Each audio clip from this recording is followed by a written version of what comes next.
piscina sabe como é importante contar com serviços de qualidade. Por isso, nós da Brilhante Piscinas e Aquecedores estamos no mercado há mais de 25 anos, oferecendo tudo para piscinas e aquecimento solar. Brilhante Piscinas e Aquecedores. Tudo para sua piscina e aquecimento solar. Faça um orçamento na Brilhante Piscinas e Aquecedores. 33228917. Brilhante Piscinas e Aquecedores.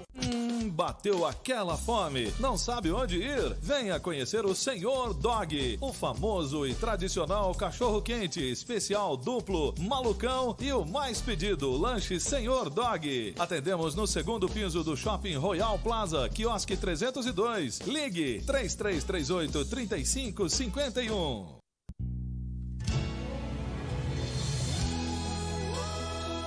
A partir de agora, chega até você Mensagem da Cruz, um programa da Comunidade Evangélica Deus Vivo, Rua Carlos Pavan, número 677, Jardim Portal dos Ramos, Londrina, Paraná.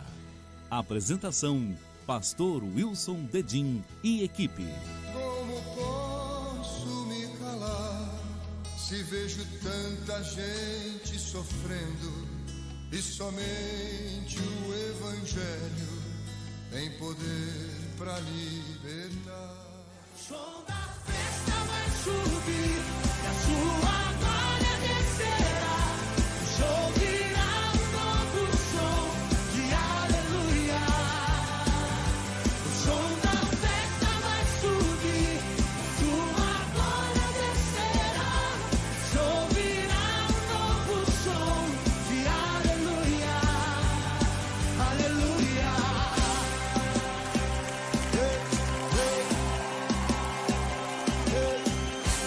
Na presença dos homens, na presença dos anjos, sempre eu te louvarei, te louvarei. Eu estou doente, minha vitória. Eu te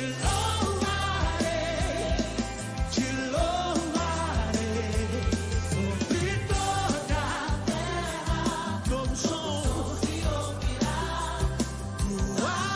Alegria, força pra continuar. Deus de maravilha, que maravilha, te louvar,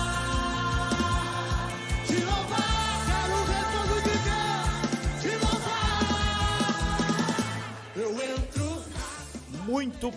Muito bem, amados e queridos amigos, irmãos internautas, pela graça e pela bondade do Senhor, estamos aí com todos vocês, mais uma vez, Pastor Wilson, com muita alegria, saudando a todos, nesta manhã de sexta-feira. Hoje é dia 16 de janeiro, já, de 2026, é claro.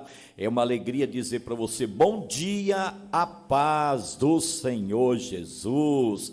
Querido, olha, você está conectado com a sua Deus Vivo Web TV, diretamente aqui dos estúdios Deus Vivo, na igreja, a sede, a comunidade Evangelho Deus Vivo, aqui em Londrina, queridos. E olha, nós queremos enviar um abraço a todos que estão nos acompanhando e pedir, como sempre eu digo, aquele auxílio, é só um clique que você dá aí no teu celular e você envia então aí, eu diria, essa programação para outras pessoas, e com isso você está nos ajudando a levar a mensagem aos corações, e é claro, mais longe. Vamos fazer isso, querido? Olha, o Lipe vai aumentar esse louvor, eu volto com os avisos aí para todos vocês, amados.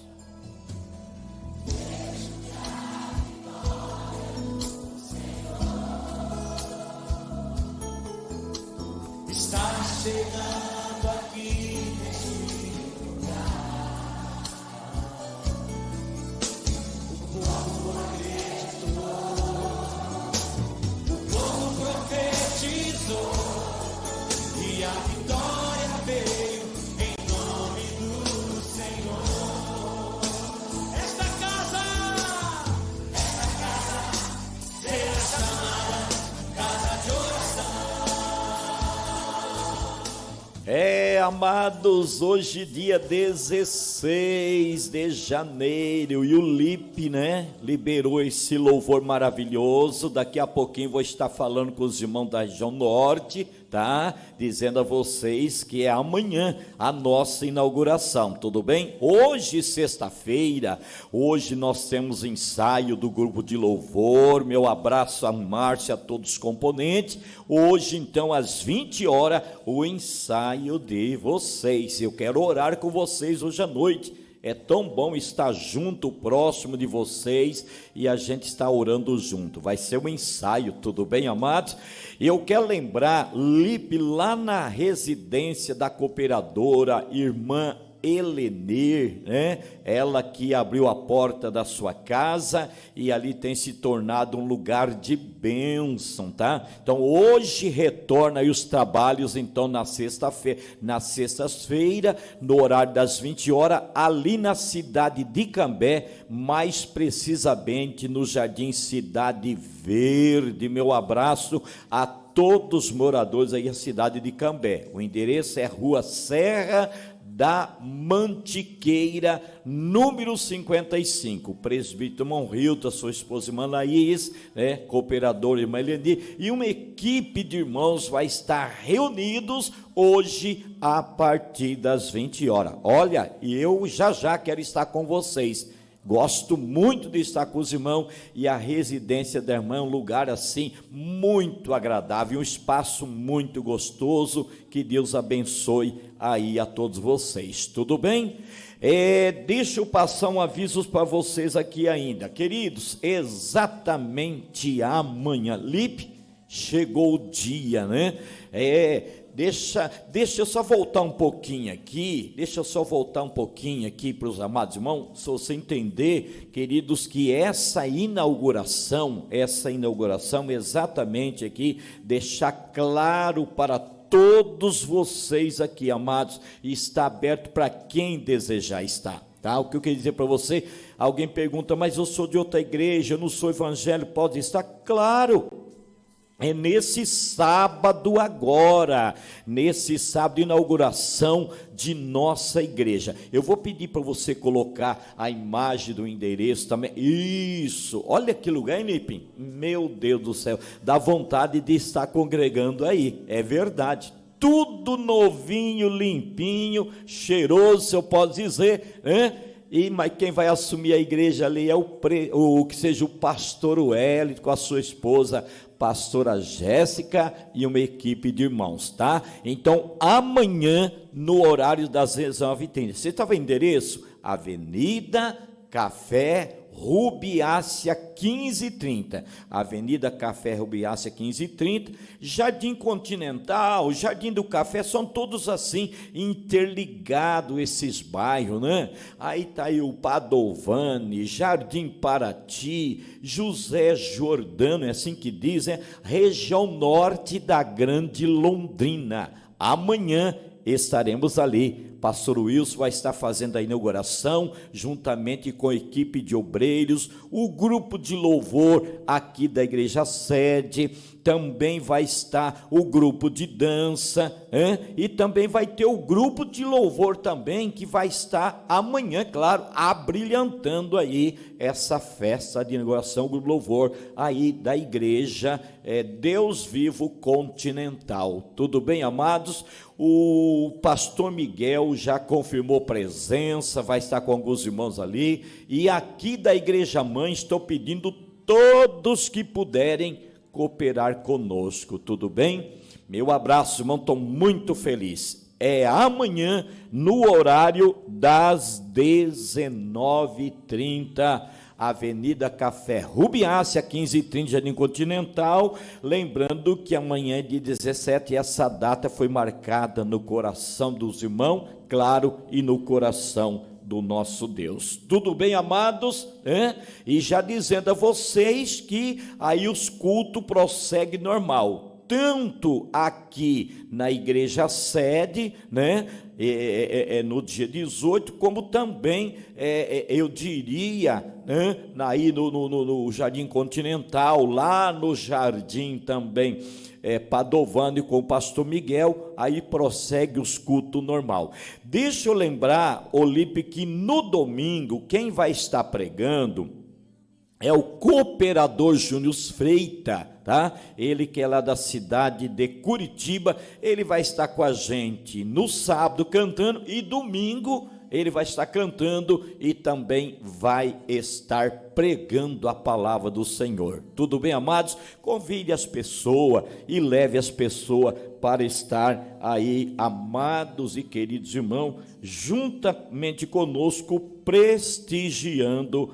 aí esses trabalhos maravilhosos. Tudo bem? Tá aí esses avisos para vocês, querido. O Lipe vai preparar um belíssimo louvor e vamos voltar com a preciosa palavra para todos os amados.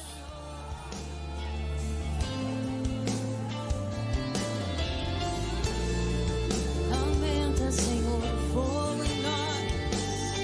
Acende o fogo em nós, Senhor.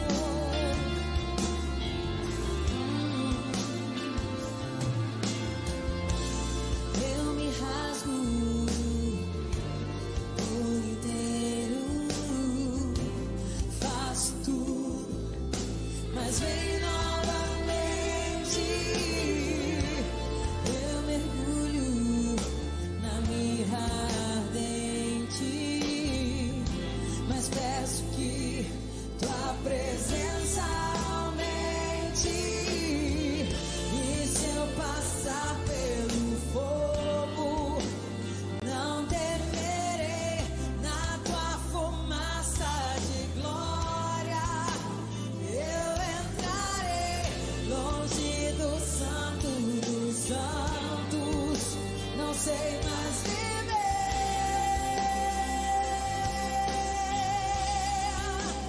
Quem já pisou no santo dos santos, em outro lugar, não sabe viver. E onde estiver, clamar pela glória, a glória de Deus.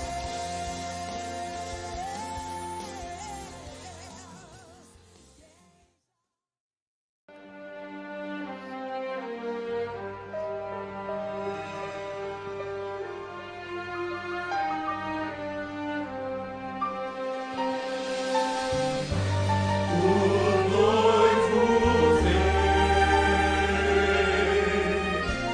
o noivo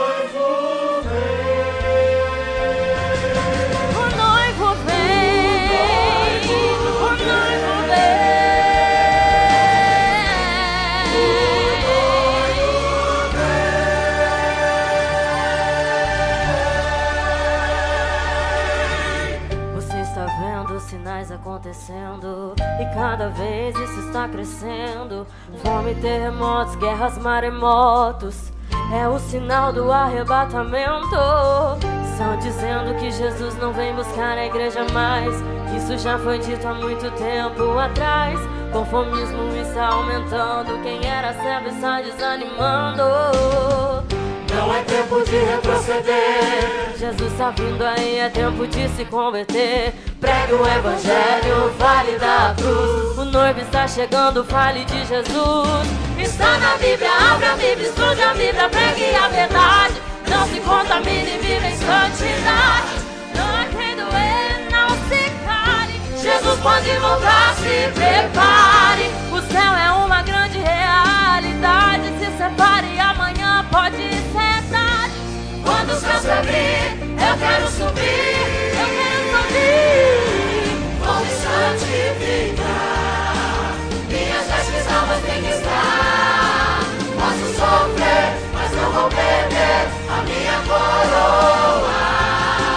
Vou me santificar, minhas vestes almas têm que estar. Posso sofrer, mas não vou perder a minha coroa.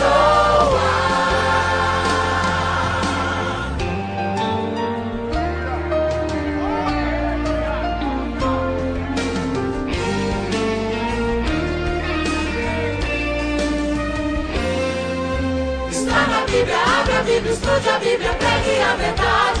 Não se contamine e vive em santidade.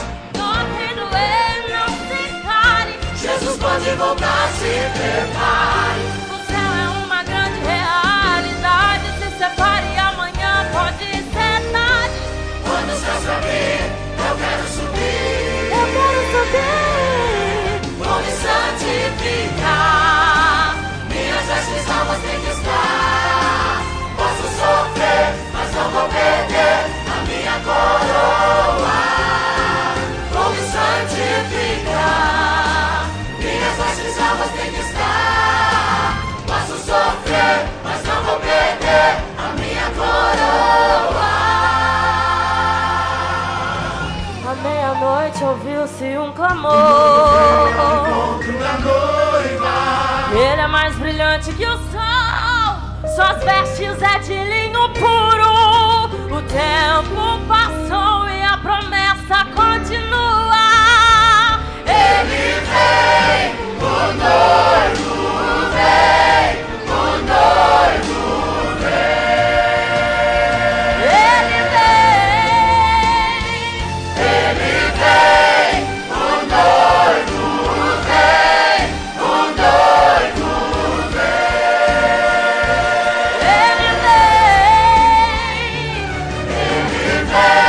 Ele vem, te prepare. Ele vem, o noivo vem. Santifica, te prepare. Ele vem. Vou me santificar. Minhas vestes almas têm que estar. Posso sofrer, mas não vou perder a minha coroa. Vou me santificar. Minhas vestes almas têm que estar. Posso sofrer, mas não vou perder a minha coroa. Ele vem, Jesus vem, Ele vem, te prepare. Ele vem, Jesus vem, Ele vem, te prepare.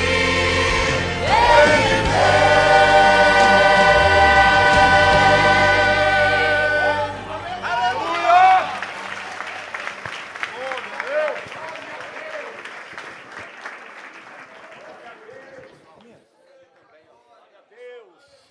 Vamos dar mais um aplauso ao Senhor. Glória a Deus, louvado é o nome do Senhor. Obrigado, irmãos, obrigado, coral muito lindo. Que coisa, foi assim um pouco meio rapidinho, vocês prepararam, não é verdade? Que bênção, obrigado, uma letra muito bacana também. Que bênção, né, irmãos? Queridos, chegou a hora da preciosa palavra. Amém? Amém? Eu quero convidar o nosso irmão presbítero, irmão Vitor, que vai estar orando, por gentileza também, pastor Genival, e você vai estar orando pelo nosso pregador. Mas, ô Vitor, você estava com a mamãe, naturalmente dia das mães, né? Mas, olha, a gente tivemos almoçando junto, ele faz a gente rir muito, e temos bastante coisa em comum, Vitor, com muito respeito, pastor Genivaldo. Você sabe, ele roubou a esposa dele e eu roubei a Vera também. Pronto. Estou brincando aqui com o pastor. Irmãos, ele cortador de cana e eu plantador de uvas. Olha só, irmão, muita coisa em comum. Muita coisa mesmo. Que bênção, uma alegria. No final digo mais um pouquinho para vocês, mas vamos se colocar de pé, não é verdade? E o Vitor, ou que seja o presbítero, vai estar orando aqui pelo servo do Senhor. Meus irmãos, a paz do Senhor, amém? Estenda suas mãos para cá, vamos estar orando pelo servo do Senhor. Pai, nós queremos apresentar a vida do teu filho diante do teu altar. Pedimos a ti, Senhor, uma vez mais, ó Pai, usa o teu vaso, Senhor. Fale conosco, ó Pai, por intermédio da vida do teu filho, ó Pai. Nós apresentamos a casa, a família, meu Deus, do teu filho, ó Pai. Que o Senhor abençoe, que o Senhor guarde, meu Pai. Que o Senhor venha falar com a tua igreja, meu Pai, uma vez mais. É o que nós oramos e que nós te pedimos, em nome de Jesus. Amém. Queridos, com muita alegria, quero saudá-los com a paz do Senhor. Tratando-se do último dia de celebração neste ano, eu quero ler um texto para conciliar com o tema de onde começamos ontem, mas hoje eu quero falar de uma mensagem muito conhecida dos irmãos, mas lida é o que está no meu coração, que é uma das expressões mais contundentes por meio de um poema lírico escrito no livro de Cantares. Cantares de Salomão, capítulo 3. Desde ontem venho com esta palavra queimando no meu coração. E o versículo 6, Cantares 3 e 6, há um questionamento. Quem é esta que sobe do deserto, como coluna de fumaça, perfumada de mirra, de incenso e de toda sorte de pós aromáticos? O versículo 7 tem a resposta. Eis que é a liteira de Salomão. 60 valentes estão ao redor dela, dos valentes de Israel. Amém? Torne os vossos assentos, por favor. Amados, eu quero agradecer ao meu Deus pelo rico privilégio de estar ministrando esta noite, esses dias, na igreja Deus Vivo, na direção, na presidência do pastor Wilson Dedim, sua muito digna esposa, pastora Vera, seu vice-presidente, pastor Júlio, em nome deles, a todos que compõem este ministério, muito obrigado. Agradeço ao Vitor, presbítero, Vitor, com a sua muito digna esposa, irmã Isabela, pois o Vitor que me contactou tem uns 2 anos, né, pastor? E eu gostei porque ele não desiste, é persistente. E em seu nome, ele se dirigiu a mim. E como eu vou lhe dizer algo que eu não costumo dizer, como eu sou bem conservador, e o Senhor sabe que nos dias que nós estamos vivendo, há muitas pessoas que se passam por outras, também por mim, aceitam convites. Então eu liguei para um grande amigo seu, pastor Elias, e ele disse: Bento, é um homem de Deus, é meu amigo, tenho grande admiração, pode vir, que é um homem de Deus. Então, estou eu aqui e agradeço à igreja, que é soberana, a cada um membro. Pastor Eliane, obrigado pela receptividade e o carinho. Viu? Que Deus abençoe a todos. Queridos, como o tema estimulativo é acerca da volta de Jesus e do compromisso de nós continuarmos advertindo as pessoas deste grande dia. Quando nós lemos o texto, os irmãos observam que no contexto teológico, o livro de Cantares é um poema lírico e um poema que para a nossa cultura ele não soa bem. Imagina para a cultura oriental. Se nós ocidentais encontramos neste poema declarações de amor, declarações de um homem para uma mulher, que por mais que os anos se passassem, hoje nós, com toda a pós-modernidade, com toda a liberdade de expressão, temos dificuldade de dizer para a mulher que nós amamos, e encontramos no livro de Cantares. São poemas, são declarações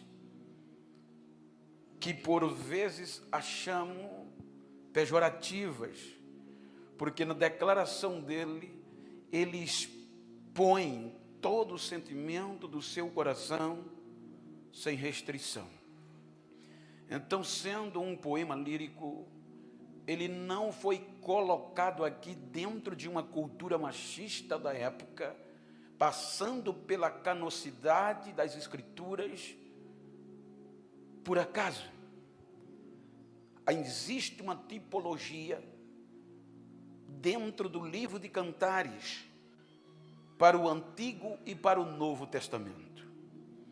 Para o Antigo Testamento, Salomão é uma tipologia de Yahvé e a Sulamita, Israel.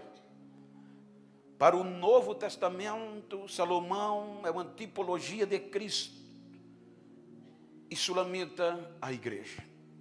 Então, com base neste contexto, quero trazer esta mensagem baseada no tema O Noivo Vem. Quando nós analisamos o contexto, os irmãos hão de convir que a história de Salomão começa no livro dos reis. Salomão se tornou um rei aplaudido. Salomão galgou diante de Deus uma benevolência que o próprio pai Davi não alcançou. Veja que Deus disse a Salomão que ia torná-lo o homem mais sábio que já existiu na face da terra. Deus diz a Salomão que vai lhe dar sabedoria como não deu a outrem. Só para os irmãos terem uma ideia, por conta dessa sabedoria, na época havia nações, e Jerusalém até aqui era de guerra, era sanguínea, por conta de Davi. E naquela época havia um refúgio dos reis, e os reis buscavam, no contexto da Etiópia, a rainha de Sabá. A história extrabíblica diz que ela era top. Ela conhecia, decifrava todos os enigmas. E não havia um enigma que ela não soubesse discernir. Então todos os reis de Israel iam até a ela, ou melhor, todos os reinos, daquele tempo, iam a ela para que ela decifrasse os seus enigmas, porque era considerada a mais sábia. Mas com a chegada de Salomão, com aquele evento das mães, que uma dormiu por cima do filho, matou, e houve aquele questionamento, e o contexto judicial, quem é a verdadeira mãe, e por mais que tentaram, descobriram. Então isso se tornou tão conhecido que expandiu, não era comum. E Salomão, direcionado por Deus, ele resolve elucidar o caso de forma excepcional. A sapiência dele, a sabedoria dele foi tamanha que quando ele discerne a verdadeira mãe e como ele agiu, então a notícia eclodiu por toda aquela região. Então chegou na Etiópia agora uma notícia para a rainha, que surgiu em Jerusalém um homem diferenciado, um rei como nunca houve, sábio, rico e inteligente. Então ela não quis acreditar no que ouviu. Quando contaram a ela do que ele era capaz, ela não acreditou. Então nasceu no coração dela: vou visitá-lo. A viagem era longa, e ela prepara presentes, custo alto, porque nunca tinha aparecido ninguém como ela. Então o teor da visita, o principal motivo era saber se era verdade. Então ela, como sábia que era, prepara uma agenda de perguntas enigmáticas, para saber que Salomão era mesmo bom. Quando ela faz a viagem, que chega em Jerusalém, a história diz que ela, em observar a riqueza de Salomão, já perplexa fica. Quando ela percebe os vestidos, as vestes, dos empregados de Salomão, ela pasma. Então, ela fica boquiaberta. E Salomão marca uma audiência com ela. E a Bíblia diz, está escrito, que ela prepara as perguntas, enigmas. E quando Salomão a recebe, diz a Bíblia, que de todas as perguntas enigmáticas que ela perguntou a Salomão, não ficou uma que ele não lhe desse resposta. Então ela pasma e diz, não me contaram nem a metade do que eu estou ouvindo e estou vendo. Para você ver a grandeza de Salomão. Salomão lidera o mais poderoso exército. E quem comandava era Deus. Salomão não tinha dificuldade. Promoveu a paz. Como o pastor disse que 78 milhões era o sonho. Isso era fichinha para Salomão. Porque os reis mais ricos faziam questão de mandar sem haver pix. Mas a riqueza chegava em Jerusalém por meio das ofertas. E Salomão vai crescendo. Mas havia algo. A Bíblia diz que Salomão, ele quebra o propósito com Deus. E agora vai fazer relacionamento político, diplomático com o Egito. Por interesse político. Então, quando ele casa-se, se aparenta com a filha de Faraó, ele quebra um protocolo que Deus lhe disse, para não se aparentar com pessoas pagãs. E pelo interesse político, econômico, ele quebra a palavra. E ele se aparenta com a filha de Faraó. Casa com ela e se torna parente do Faraó. Por quê?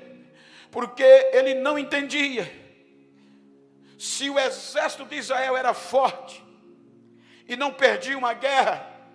Ele sabia onde estava o segredo, era Deus.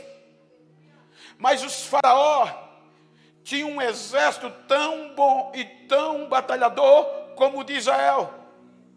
Então ele queria descobrir onde estava o segredo, a potência de Faraó ter um exército tão grande e tão poderoso. E o único meio por interesse político e bélico era ter acesso às informações. E isso não vinha, tinha que se aparentar para ter acesso. Porque se aparentando a Faraó, ele também poderia futuramente ser rei do Egito e mandar do Egito. O que impacta Salomão é que quando ele percebe o segredo da força do exército de Faraó, ele pasma e se apaixona.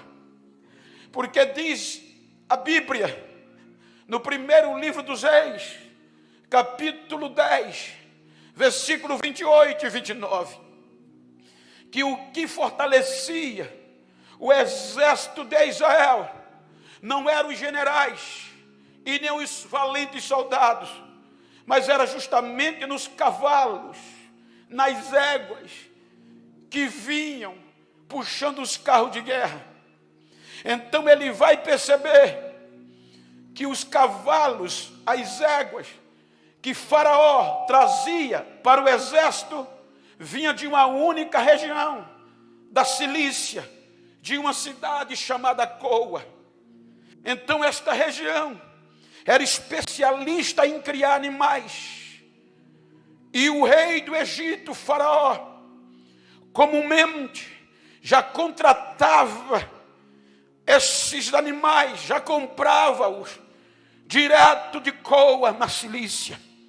Então os criadores já criavam com a pré-venda, sabendo que estes animais já tinham preço fixo e eram muito caros. Então diz o contexto que estes cavalos saíam da cidade de Coas em embarcações para desembarcar no Egito. Era uma viagem longa e estes animais vinham brutos, como foram criados, não preparados para o embate, não preparados para a guerra. Mas quando eles desembarcavam no Egito, com o movimento das águas, com a opressão dos animais um no outro, abriam feridas.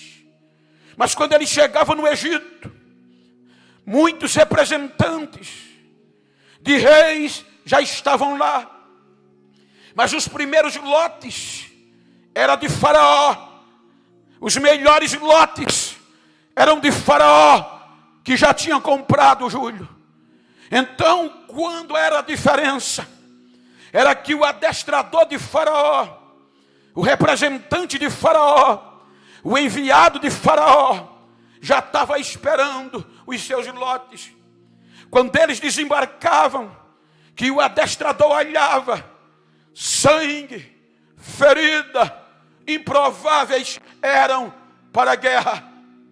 Mas o adestrador de Faraó tirava aqueles animais da embarcação e não os levava direto para o campo de batalha. Primeira coisa que Salomão descobre é que aqueles animais eram levados para um lugar à parte, para que, primeiro, serem sarados. Todas as feridas da viagem eram saradas, e enquanto eles não eram sarados, eles não podiam sair dali, porque chegaram feridos e desnutridos. Quando o adestrador, em um período de tempo, sarava, ele agora ia alimentá-los com alimentos nutritivos, para repor a energia, para repor a disposição, para repor a coragem, para poder ir para o campo de batalha. Mas antes do campo de batalha, guarde isso, feridas saradas, bem alimentados, já estavam prontos, mas não ia para a guerra. Eles iam para um campo de treinamento. Agora restaurados, iam para o campo de treinamento. Mas o campo de treinamento de Faraó era como se fosse guerra de verdade. Era tão duro e tão austero que a história diz que em um lote de 30 animais, só 15 sobrevivia à dureza dos treinamentos. 15 não suportava, 15 morriam, porque não estavam preparados para a guerra. Então, os 15 que sobreviviam, isso era uma constância. Então, eles voltavam para o adestrador, agora alimentados, sarados e treinados para a guerra. Aí vinha o quarto providência. Qual? Beleza. O adestrador agora investia com recurso de Faraó na beleza daqueles animais. Eles eram tratados de uma forma tão diferenciada, se tornavam tão belos, que diz a história que quando eles saíam para se apresentar aos egípcios, eles se curvavam diante daqueles animais, de belos e preparados que eram. E agora estavam prontos. Então o adestrador separava parte deles para a carruagem do rei e parte deles para a guerra. Mas o último catequizar do adestrador, eu antes de pregar esse texto, eu consultei alguns veterinários e eles constataram a veracidade. O adestrador de Faraó, dia e noite, antes de dispensar os animais para a guerra, ele repetia dia e noite e impregnava no cérebro deles: a ordem é avançar e não recuar. Eles continuavam dia e noite: a ordem é avançar e não recuar. Quando esses animais catequizavam a informação, eles entregavam a guerra e as carruagens de Faraó. Os irmãos vão ver isso no capítulo 14 do Êxodo, quando a Bíblia diz que Deus tira Israel do Egito, Faraó, indignado, prepara o melhor que ele tem: carro, cavalos e cavaleiros. Veja porque este exército não desistia, este exército não abria mão do projeto de avançar.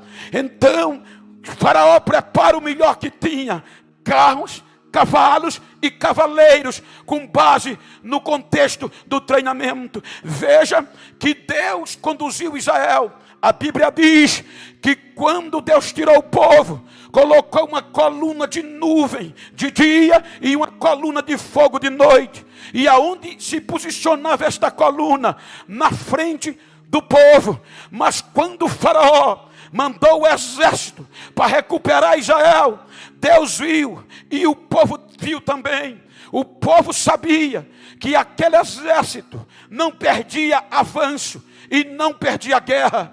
Por isso que o povo se desespera e clama, chora e diz: acabou, morremos. Aí Deus entra em ação. E veja que a Bíblia diz que a coluna de nuvem que ia na frente vai para trás do povo, para proteger o povo, para os animais desistirem. De dia, coluna de nuvem; de noite, coluna de fogo. Mas a Bíblia diz que as éguas, os cavalos não desistiam, enfrentava a coluna. Aí Deus chama um anjo e diz: só tem um jeito. Eles foram preparados para avançar. Quebra a roda dos carros, quebraram a roda, mas eles não paravam, porque a ordem era avançar. Preparados foram,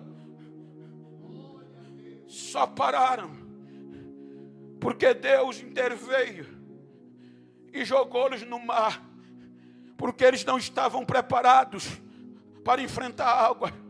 Deus usa o mar e vence. Eles só param afogados no Mar Vermelho. Então Salomão, o texto diz, e tirava cavalos do Egito para Salomão, porque Salomão sabia de onde vinha e a preparação. Ele pagava um alto preço, mas todo cavalo que vinha para Salomão era preparado no Egito, porque Salomão sabia as características deles: beleza, coragem. Isto era peculiar. Aí a história diz, com base na Bíblia, que Salomão, certa vez, precisava inspecionar as regiões agrícolas do seu reino. Com a sua comitiva, ele chega em uma região pobre, uma região de plebeus, uma região improvável, que era de plantação de uvas. Pastor sabe, pastor conhece. E nas plantações de uvas, como as famílias dependiam da produtividade, geralmente colocava vigias por conta dos animais, por conta dos furtos. E às vezes colocava as próprias filhas, que na época a mulher servia para isso.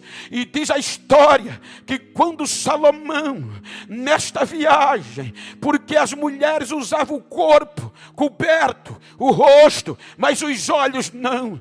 Diz a história que quando Salomão, em uma região pobre, em uma região improvável, fora de Jerusalém, encontra uma mulher vigiando, uma guerreira pobre, com coragem, vigiando a plantação de uva da sua família. Então, quando Salomão, sem saber quem era, que olha nos olhos, o amor bate de primeira. Ele se apaixona por uma mulher queimada pelo sol, que trabalhava na vinha. Uma mulher pobre, uma mulher da pele escura, porque o sol havia queimado.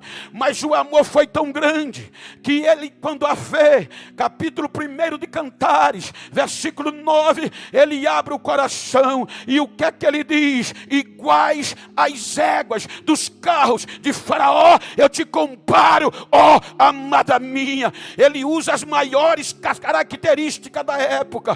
Hoje, se você dizer isso para a sua amada, é uma afronta, mas aqui não. Aqui era o mais alto elogio que um homem poderia dar a uma mulher. José estava dizendo: tu és bela, tu és corajosa, tu és valente, tu és poderosa.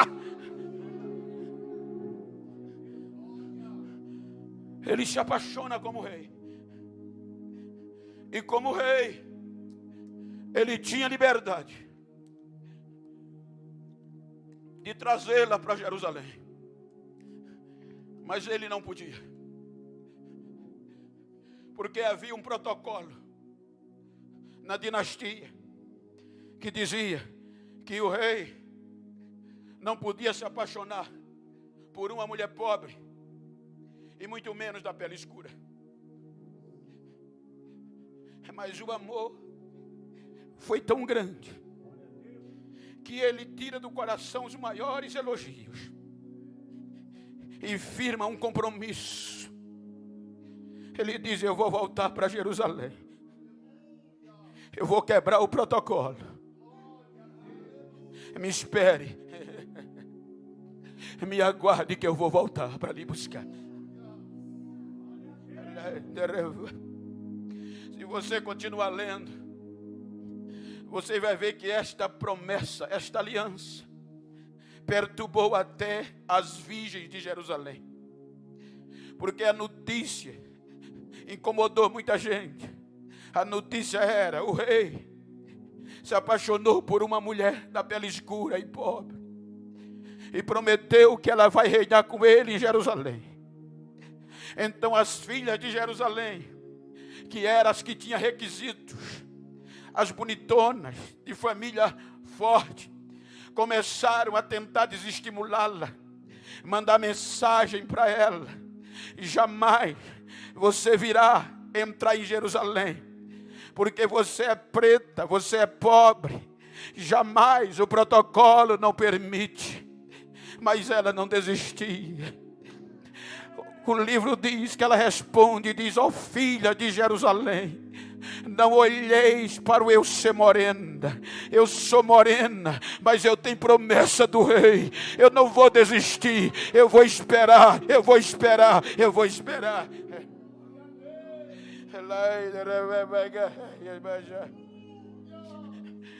Você vai ver no livro que ia passando os dias e as pessoas dizendo: ele não vem, desiste, tu não merece.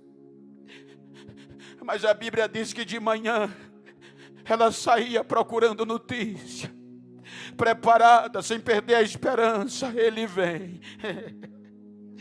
Meio-dia, quando todo mundo ia almoçar, no contexto conjectura, ela saía pela cidade perguntando: vocês ouviram alguma notícia do meu noivo? E quem é o teu noivo? É o rei, é o rei. Tira essa história da cabeça.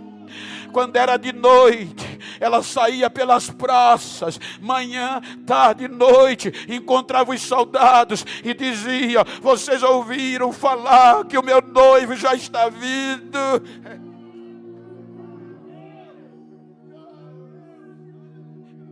Vocês viram que ninguém conseguiu tirar isso dela.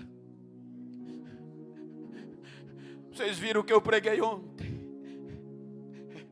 Nós não prestávamos, já estávamos condenados. Na visão ótica, humana, espiritual, estávamos perdidos e descartados. A Bíblia diz que Ele nos amou quando nós não prestávamos. Ele veio. A maior expressão de amor Ele fez para conosco, igreja. Ele deu a própria vida como prova deste amor.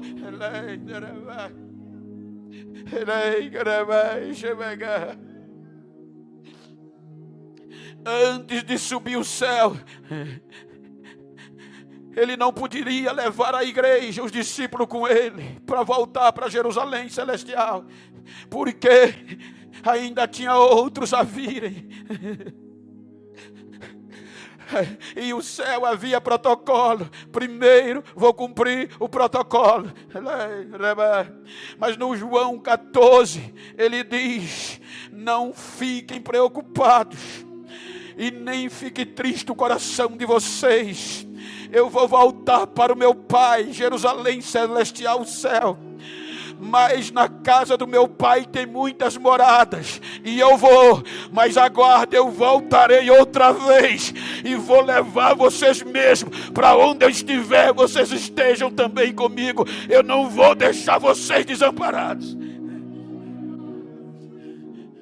Atos foi lido aqui, quando ele vai voltar para o Pai. A última palavra que os discípulos ouvem é esta: porque vocês estão perplexos. Este Jesus que vocês estão vindo ir, ele vai voltar cheio de glória, do mesmo jeito que ele foi. Está escrito que esta foi a expressão que moveu a igreja. Agora ninguém vai impedir, porque agora eles vão ser movidos por esta aliança, por esta promessa. Se nós analisarmos a nossa história, primeiro século da era cristã, agora eu falei ontem que o Espírito Santo desceu e todos foram cheios do Espírito Santo. Então a promessa veio e a proposta veio. Aqui o inferno começa a tentar desestimular a igreja, porque a única coisa que perturba o inferno não é você ter a cara bonita ou feia, preto ou branco, ter dinheiro ou não. A única coisa que o inferno endoidece é quando você diz que vai morar no céu, porque ele não pode mais, e a promessa ele vai querer tirar. Primeiro século tentaram tirar essa esperança da igreja, com mortes, com cadeias, com chicotes. Os 3 primeiros séculos da igreja, a própria vida dos crentes era exigida, mas eles não desistiam. Muitos eram mortos, mas não apagava a esperança.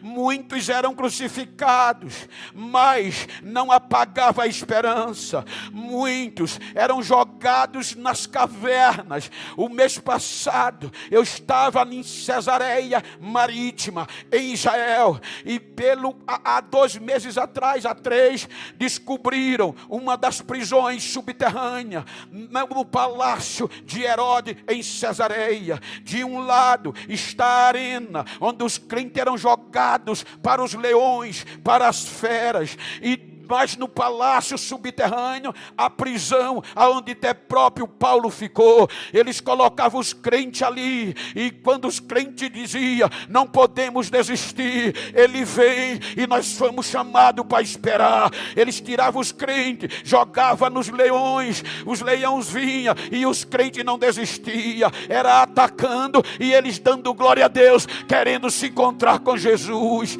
Ora, no contexto literal, a política entra por meio do Império Romano. Se a religião não pode tirar essa esperança, vamos ao poder político. Então todos os judeus, todos os palestinos que não reconhecesse César, teria que ser executado ou descartado. Então vem uma ordem de Roma que todos eles teriam que adorar e reverenciar a César. Então o que acontecia? Permita-me, pastor, me ajuda aqui, Vitor. Quando eles se encontravam, a determinação era do Império Romano. Eles tinham que vir, se encontrou um com o outro. Hoje a gente diz paz do Senhor, hoje a gente diz bom dia, mas eles tinham que dizer Sekirion, que no original grego é César, é o Senhor. Eles se curvavam e passavam,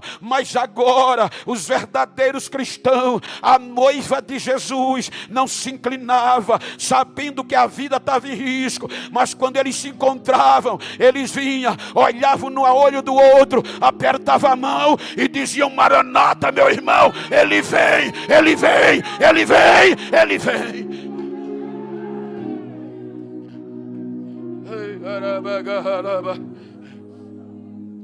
Eles não desistiam.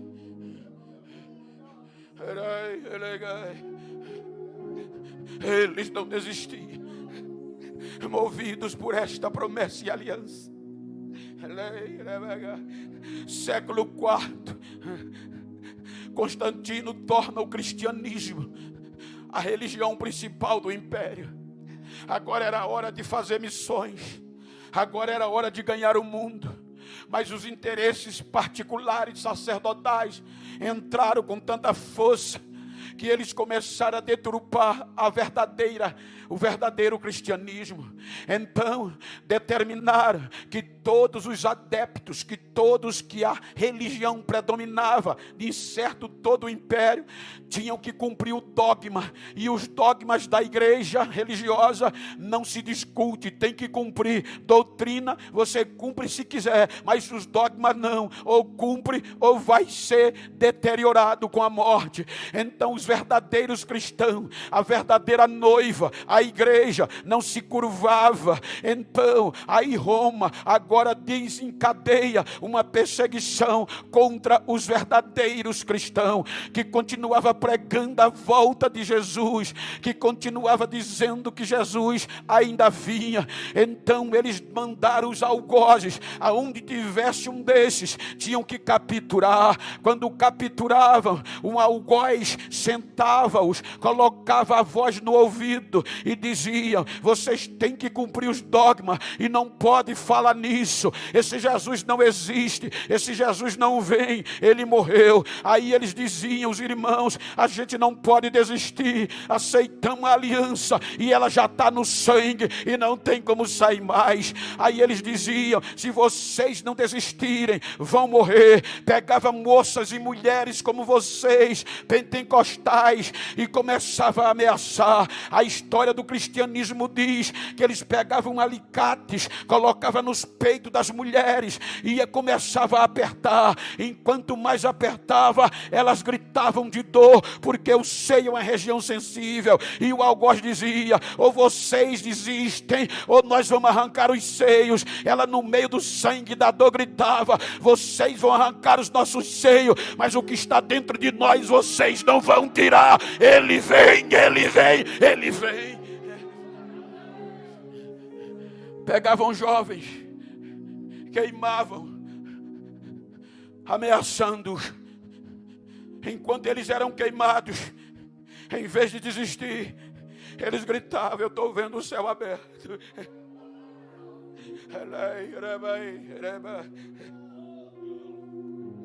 Deitavam-os em balcões, dilaceravam, quebravam as articulações, clavículas. E o algoz dizendo: vocês ainda têm chance de sobreviver, desistam. Ele dizia: podem quebrar a gente todinho, mas vocês não vão arrancar a esperança que está no meu coração.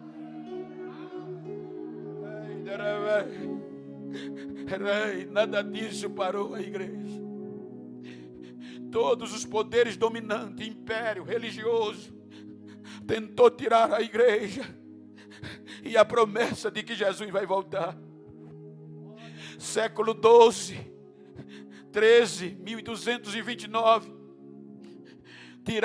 usaram o poder das escrituras, porque houve um concílio e determinaram que nenhum leigo poderia ler a Bíblia, porque a Bíblia estava motivando a esperança do arrebatamento. Então determinaram que quem pode ler a Bíblia é o alto clero. Então proibiram os leigos de ler a Bíblia, e sem a Bíblia a esperança morre. Então Deus levanta no meio deles um monge chamado John Hans, um alemão, na região boêmia. Então ele, cheio de Deus, vai começando a escrever literatura bíblica e espalhando para os povos. Então a religião soube que estavam escrevendo, e havia um homem que estava contrariando, e era um monge John Hans, que quer dizer ganso no original. Aí prenderam ele e pediram: ou você se retrata e para de escrever literatura bíblica para o povo, ou vai morrer queimado. Ele não se retrata. Pegam ele, prega as suas literaturas, marca o palco de queimá-lo vivo, arma a estaca e o amarra, coloca as literaturas no pé e toca fogo e grita: vai se retratar ou vai queimar? Ele grita: retratar eu não posso, vocês estão matando John Hans, o ganso, mas Deus vai trazer um cisne que voa mais alto, é mais valente, mas vocês não vão perar esta verdade da igreja.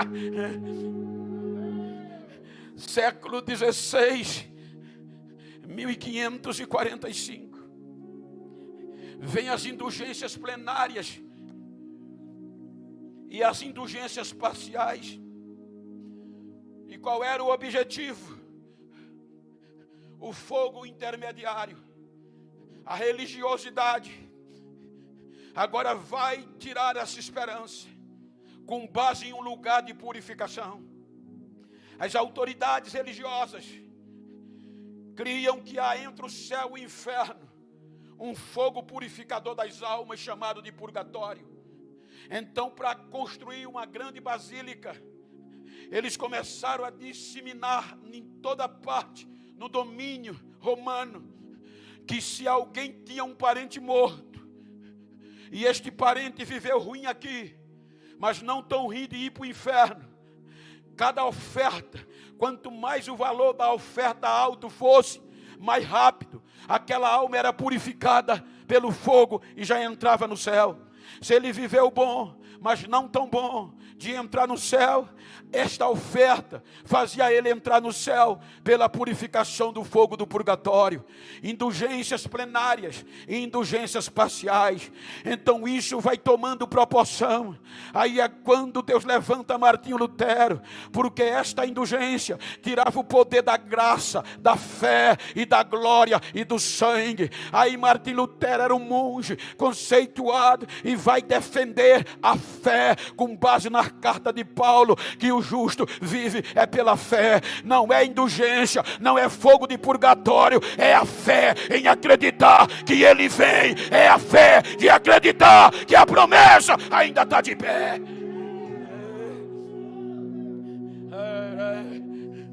Vem o século 18, 1707, 1700, melhor dizendo, e 22 por aí, o grande avivamento moraviano. Vem o século 18, agora, já que ninguém conseguiu tirar essa esperança, esta certeza de que ele vem, aleluia, aí vem, vamos usar o quê? O contexto intelectual. Aí surge o nome de um filósofo muito crânio, muito inteligente e muito conceituado. O seu nome é Ludolf Bultmann. Então Ludolf Bultmann, um alemão, ele agora vai pelo poder da filosofia, da inteligência, tirar a certeza da igreja pentecostal e da volta de Jesus. Então ele vai ensinar que Jesus não está vivo pelo poder do intelectual, e ele vai provar que do credo que nós acreditamos, nada, só uma coisa era real, porque o nosso credo, nós que acreditamos, diz: creio em Deus Pai Todo-Poderoso, que criou os céus e a terra. Cremos no seu Filho Jesus, nasceu da Virgem Maria, morreu, padeceu na mão de Pôncio Pilato, morreu, mas ressuscitou ao terceiro dia e vai voltar para vir buscar a igreja. Ele dizia que de tudo isso, a única coisa que está certa, que é correto, é que ele padeceu na mão de Pôncio Pilato e morreu e acabou. Ele vai disseminar que a certeza de que Jesus está vivo é só na mente dos cristãos. Por quê? Porque ele diz, por o poder da pregação, quanto mais você ouve uma coisa, ela vai se tornando verdade. Mas ele dizia que quando diz que Jesus está vivo, é por conta da pregação, mas ele não está. Ele mostra que Jesus estava morto como qualquer um. Se fosse hoje, vou parafrasear, era como os fãs fãs de Elvis Presley, que diz que ele ainda está vivo, mas na mente. Como os fãs de Ayrton Senna, que ainda crê que ele está vivo, ele é imortal na mente deles. Mas se você for em São Paulo, está lá a lápide, aqui jaz Ayrton Senna. Se você for nos Estados Unidos, está lá Elvis Presley. Se você for na Europa, está lá John Lennon. Aqui jaz todos os famosos. Eu fui no túmulo de Jerusalém e lá não tem lápide, está vazio, está limpo, está limpo, está limpo. Ele está vivo, ele está vivo, ele está tão vivo que Elvis Presley no século 21 não canta mais e não faz live. Nem Michael Jackson, nem Ayrton Senna disputa mais corrida, mas o meu Jesus está tão vivo que no século 21 ainda junta um grupo de crente. Não é para ouvir um nego pregar, é para batizar, é para curar. Ele ainda faz, é para renovar. Quem tem essa certeza, adora!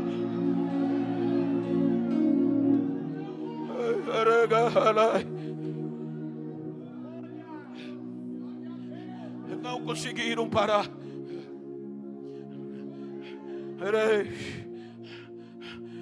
Século. O interessante é que o ensino de Rudolf Bultmann permeou por quase 300 anos, 3 séculos, quase que acaba com a esperança da igreja, porque agora colocaram o homem como conhecido liberalismo teológico. O homem toma o centro de tudo e não Deus.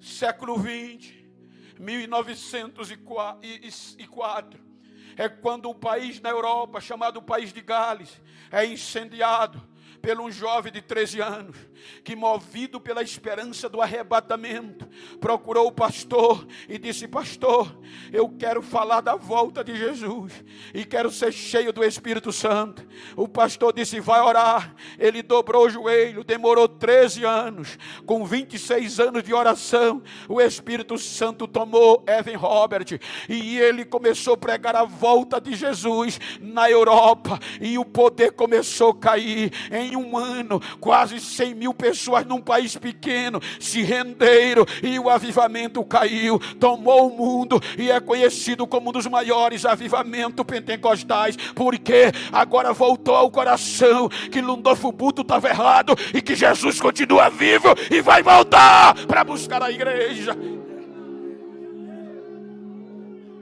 Século 20, 1906, é a vez de William Seymour, com esta palavra pentecostal e de arrebatamento, sacudia a América do Norte. No meio do racismo, ele era preto como nós, e é conhecido como o avivamento da Rua Azusa. Século 20, a esperança não morre. Os nossos pais entram na história e eles não tinham o que a gente tem hoje. Eram movidos por essa esperança. Não havia mensagem como nós nos preocupamos hoje em falar bonito. Hoje nós pregamos palavras que as pessoas, a maioria, não entende, mas é porque elas garantem a agenda no ano seguinte. Mas a mensagem dos nossos pais era arrebatamento. Jesus salva, Jesus cura, Jesus batiza e vai voltar para buscar a igreja. Agora olha como eram os nossos cultos. Eles não tinham selfies, eles não eram filmados, eles não pregavam em carpetes. Muitos deles chegavam na igreja sangrando, porque os não crentes jogavam pedra quando eles iam adorar, com a testa correndo sangue, dobravam os joelhos e não desistiam, na esperança da volta de Jesus. e o fogo caía. Jesus batizava. Hoje a gente fala bonito, hoje a gente quer ouvir famoso, mas nós não vivemos mais o que eles viviam, porque todos os cultos Jesus batizava, isso era fichinha. Jesus curava, Jesus estava no meio. Ei, precisamos voltar ao que a gente era. Olha para quem está ao teu lado e diga: precisamos voltar ao que a gente era, mesmo sem estrutura, mas o fogo caía nas nossas igrejas. Quantas vezes eu não carreguei crente nos braços e nas costas e no carro de mão, terminava o culto e ninguém tinha força de ir para casa, chão batido. Quem era o pregador? O analfabeto, a Maria, o Zé. Hoje é vergonha falar em línguas estranhas na rua. Mas quantas vezes a gente saía falando língua estranha na rua e os não crentes saíam correndo atrás. Eu quero aceitar esse Jesus, eu quero pegar fogo também, eu quero ir para o céu também. Eles não tinham o que a gente tinha. Hoje eu estava dizendo que muitas vezes eu chego nos aeroportos, aqueles agentes me conhecem, para o embarque para bater foto. Cheguei no hotel hoje, foto. Saí do hotel, foto. Eles não tinham esse privilégio. Quando eles passavam por uma calçada de alguém não crente, os não crentes lavavam a calçada depois que os crentes passavam, porque dizia: passou um germe por aqui. Mas eles não desistiam da esperança.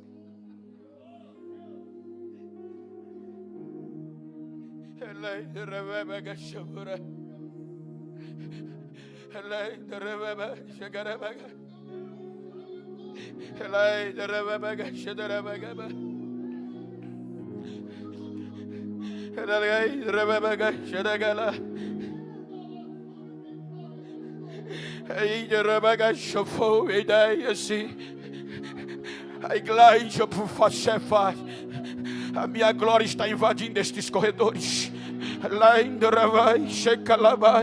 Minha igreja, eu tenho urgência em derramar um grande avivamento. Eu estou em busca de coração aberto e quebrantado para estes últimos dias,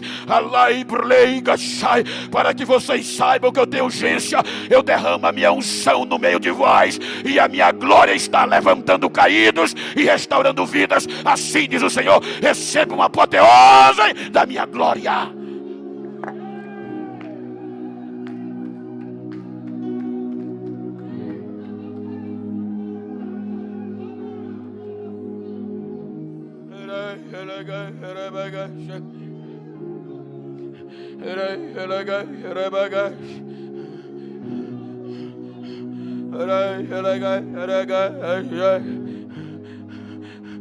Diga para quem está ao seu lado: chegou o século 21.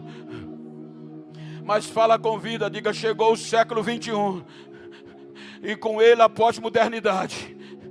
Diga para ele: agora é a nossa vez, agora é a nossa hora.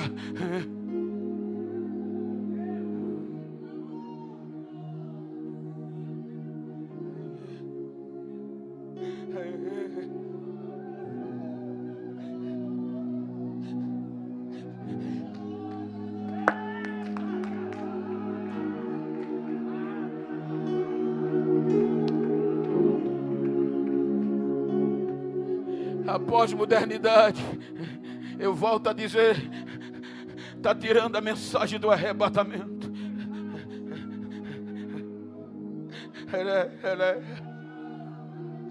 A ótica agora é autoajuda emocional.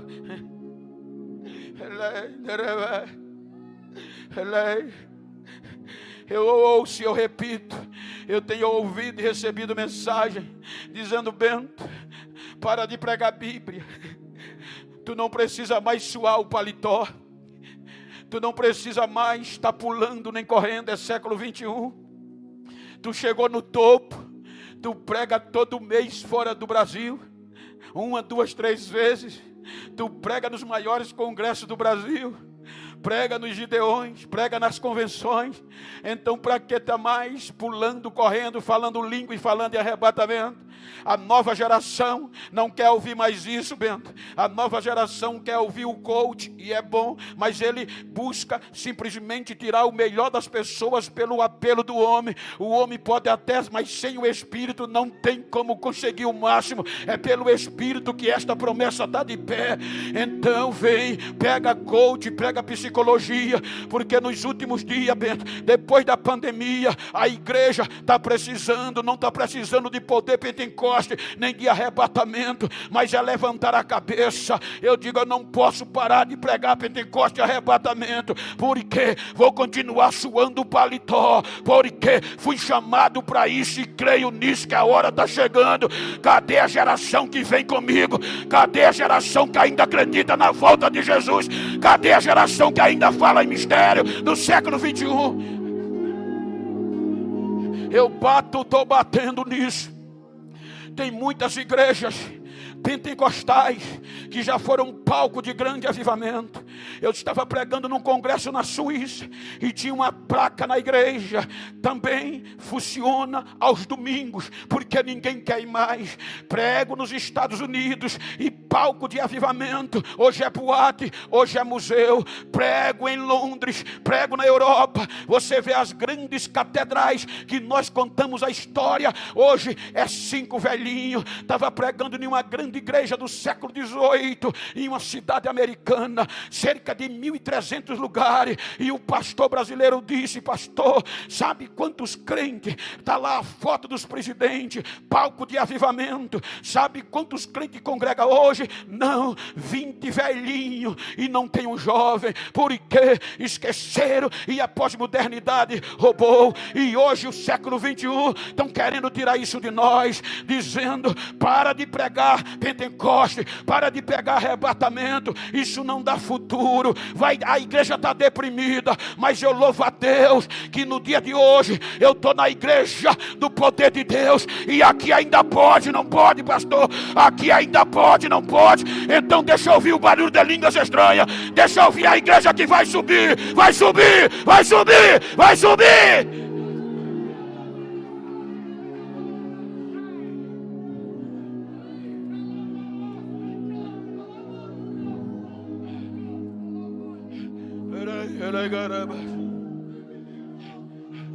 Deixa eu ouvir o barulho.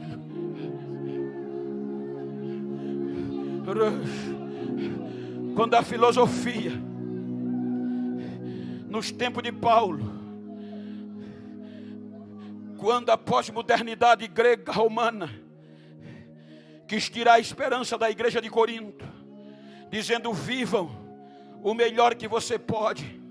A filosofia de Epícuros e de Zenón, conhecida como epicureus e estoicos, diziam para os crentes de Corinto: vivam o máximo de felicidade na terra, porque morreu, acabou, não tem mais esperança.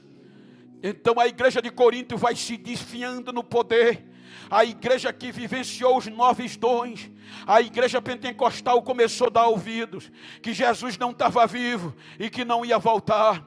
Aí Paulo, no capítulo 15, começa a exortar dizendo: irmãos, Cristo está vivo. Eu não quero que vocês sejam ignorantes acerca dos que já dormem. Se Cristo não tivesse vivo, em vão seria a minha pregação e a fé de vocês. Ele diz: deixa eu contar um mistério a vocês, que nem todos dormiremos, mas ao tocar da última trombeta, os que já dormem em Cristo ressuscitarão primeiro, e depois nós que estivermos vivos seremos transformados em um abrir e fechar de olhos. Subiremos, nos encontraremos com Ele e com o Senhor dos ares, e subiremos e estaremos para sempre com o Senhor. Quando isso que é corruptível se revestir da imortabilidade, o que é é mortal, carnal, se revestiu corrupto da incorruptibilidade, vai acontecer o que está escrito, o que eu preguei ontem. Aí ele diz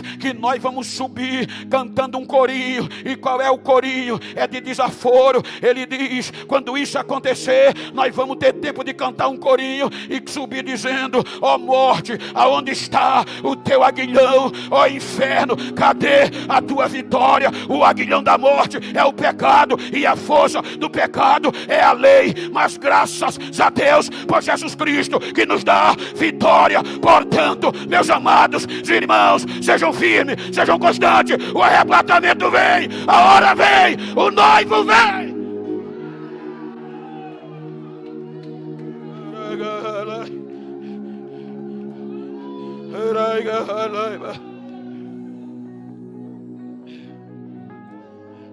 Procura todos que tentaram roubar isso da igreja.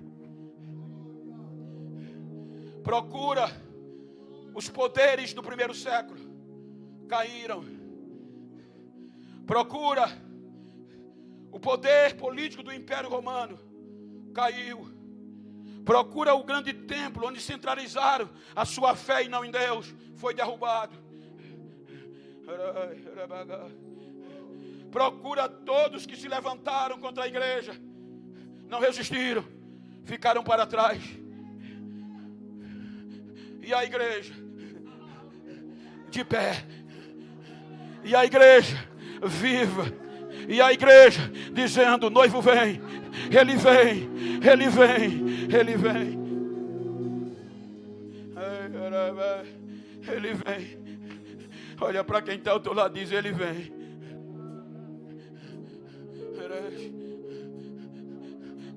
A Sulamita resistiu, não desistiu, porque a ordem era avançar. Olha para quem está ao teu lado e diz: a ordem é avançar e não recuar. Paulo disse ao escritor de Hebreus capítulo 10, ele diz: nós não somos dos que retrocedem, nós somos dos que avançam. Só para chatear, só para chatear. Olha para quem está ao teu lado e diga: a ordem é avançar.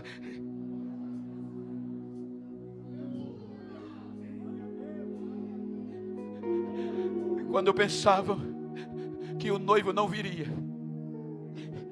eles têm uma surpresa, sem avisar ninguém. Nós lemos um versículo, Cantares 1, 6 e 7. E há um questionamento. Quem não acreditava teve que perguntar: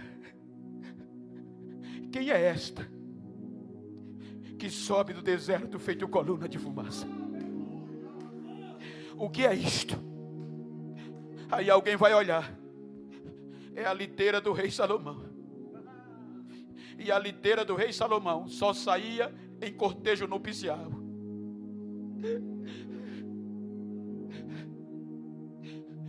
Quem é que vem dentro? Quem é a noiva? É uma morena. E ela está indo do deserto para onde? Para Jerusalém. E ninguém pode impedir, porque os maiores valentes, 60 soldados valentes, estão protegendo.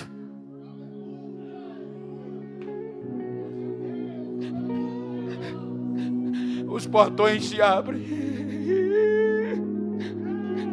Salomão prepara o palanque para receber. Tapetes que não se contaminava, a maior luxúria do rei. E quem não acreditava teve que encarar a Sulamita entrando em Jerusalém como rainha. A qualquer momento, gente, a trombeta vai tocar. Vale a pena esperar. Aqui é uma tipologia real. E nós vamos subir. Nós vamos subir. Fique de pé, por favor. Eu não sou daqui, pra casa voltarei. Ele vem me buscar e com ele eu irei. Eu não sou daqui, pra casa voltarei. Ele vem me buscar e com ele eu irei.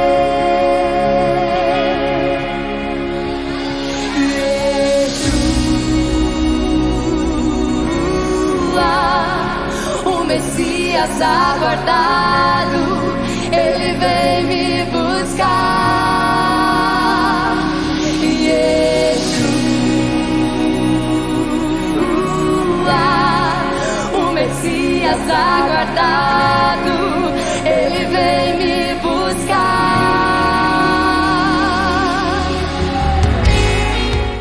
Quem tem piscina sabe como é importante contar com serviços de qualidade. Por isso, nós da Brilhante Piscinas e Aquecedores estamos no mercado há mais de 25 anos, oferecendo tudo para piscinas e aquecimento solar. Brilhante Piscinas e Aquecedores. Tudo para sua piscina e aquecimento solar. Faça um orçamento na Brilhante Piscinas e Aquecedores. 33228917. Brilhante Piscinas e Aquecedores. Bateu aquela fome? Não sabe onde ir? Venha conhecer o Senhor Dog, o famoso e tradicional cachorro-quente, especial duplo, malucão e o mais pedido, lanche Senhor Dog. Atendemos no segundo piso do Shopping Royal Plaza, quiosque 302. Ligue 3338-3551.